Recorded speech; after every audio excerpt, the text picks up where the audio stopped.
لله وكفى وسلام على عباده الذين اصطفى أما بعد قال الله تبارك وتعالى في القرآن المجيد والفرقان الحميد أعوذ بالله من الشيطان الرجيم بسم الله الرحمن الرحيم كل نفس ذائقة الموت صدق اللہ العظیم۔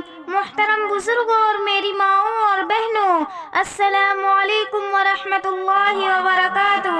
اللہ تعالیٰ نے آج مجھے ایک سنہرا موقع عنایت فرمایا کہ میں آپ حضرات سے موت کے موضوع پر گفتگو کروں۔ موت ایک ناقابل انکار حقیقت ہے جس کا ذائقہ ہر جاندار کو چکھنا ہے۔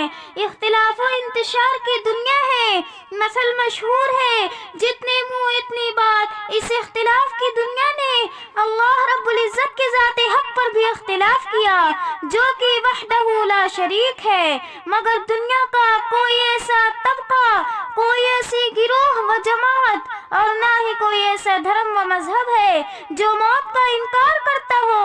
موت پر ہر شخص یقین رکھتا ہے کہ ایک نہ ایک دن ہمیں موت کا ذائقہ چکھنا ہے، ایک دن مرنا ہے اور مٹی کی چادر لپیٹ کر سونا ہے۔ شاعر نے خوب کہا، موت سے کس کو رستگاری ہے، آج وہ کل ہماری باری ہے۔ یہ موت ہے جس نے بڑے بڑے لوگوں کو خواب کا لبادہ اڑا کر موت کی میٹھی نیند سلا دیا۔ اس موت نے نہ کالوں کو چھوڑا، نہ گوروں کو چھوڑا، نہ امیروں کی دولت نے انہیں موت سے بچایا، نہ غریبوں کی غربت اور ان کی آہ و بقا نے انہیں موت سے روکا۔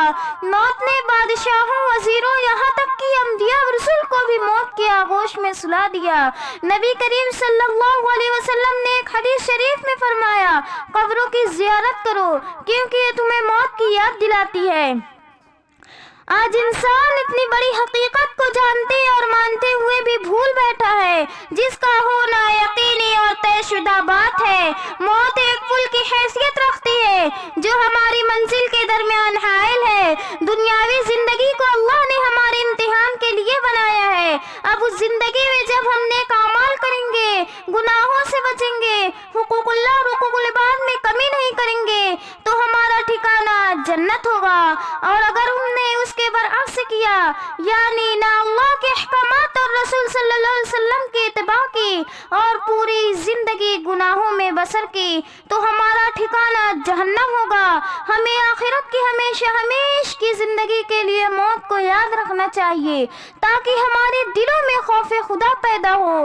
جب ہم موت کو یاد کریں گے تو ہمارے دل میں موت کی تیاری کا جذبہ پیدا ہوگا، اور موت کی تیاری ہم گناہوں سے اجتناب کر کے اپنی زندگی میں اعمال صالحہ داخل کر کے ممکن بنائیں گے، اور اپنے دلوں میں اللہ کا خوف رکھیں گے، حقوق اللہ اور حقوق انسانی میں کمی نہیں کریں گے تو یہ موت ہمارے لیے محبوب سے لقاء اور ملاقات کا ذریعہ بنے گی۔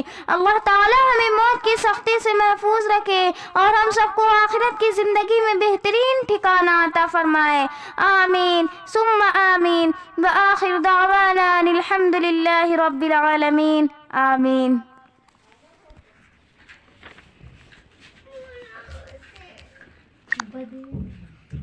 للہ وکفى وسلام علی عبادہ